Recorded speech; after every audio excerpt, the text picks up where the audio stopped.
Yes, good times.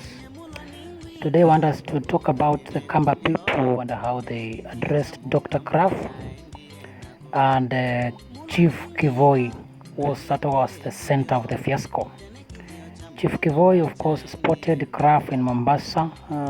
Chief Kivoi was a famous trader in ivory, slaves. He was a respected, senior person in the society. Now, when he came with Kraft, of course, to the interior, he visited, of course, the Ukambani. He went to even Mount Kenya, where he later was claimed to have discovered Mount Kenya. Yeah? What is that? You discover Mount Kenya, honestly? Some is bullshit. Anyway, now, the one thing I want to highlight about the Kamba people chased away Dr. Kraft. This lost person from Germany who came here under the authority of the Anglican Church. By that time it was called the CMS, to preach the gospel bullshit. The Kamba people chased him away. Remember, Kivoi was attacked by robbers and he was killed. Then the Kamba people tried or linked this murder with Kraft, maybe, and they declared him unwanted. And that is why that man fled for his life and retreated to his cage where he came from in Germany. Remember also, Kambas rejected the Kraft's Christianity. So when you see Kambas, sometimes people say, people think that Kambas were not really active in resisting the British bullshit. One of the things the Kambas, and one of the bold things the Kambas did, they rejected Christianity, which was against African culture, which was weird, which was adding some stupid teachings. And the Kamba people, by the time Kraft was going back to Germany, he had a few converts, I think two.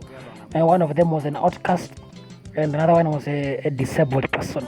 So I want to thank the Kambas for rejecting Christianity, because Christianity laid the foundation for colonialization.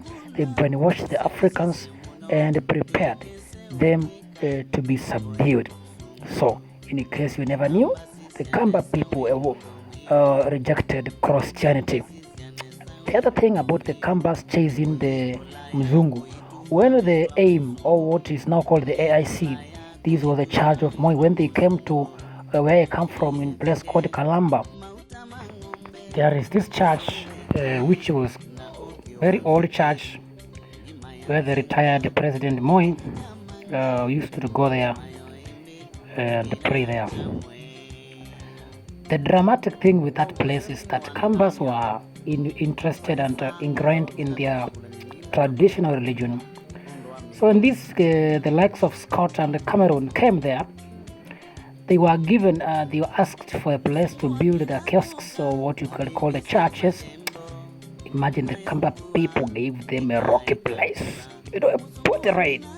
These people cannot be good. They gave them mahali kunakatu vile kunataka. They are not interested in this nonsense of yours. You want to build a church? What is that? Please get the land which is not productive, the one which you don't use.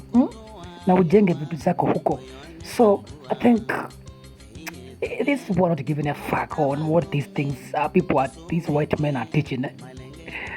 And then there is a narrative that goes on that we had a witch doctor from there, and even she's a famous lady from that place, which they used to have bees, nyuki, and those nyukis used to chase people when they used to come there to the church.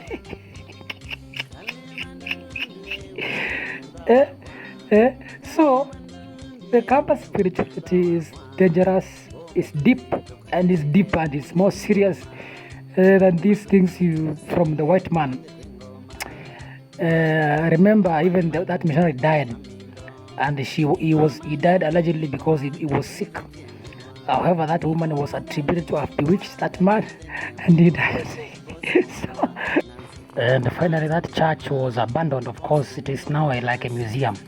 It is a museum. So Nowadays, it's unfortunate that many Kambas, many Africans consider it a crime, consider it wayward not to be going to church. And if someone is practicing the traditional religion, they've been considered as no old-fashioned, as lost. But it is the other way around. It is the Christian teachings which don't make sense, which are wayward and which are just dumb things. So freedom starts with you by seeing these things as the trash that they are. That's all. So stay tuned for more exposés and historical accounts of the Kamba drama.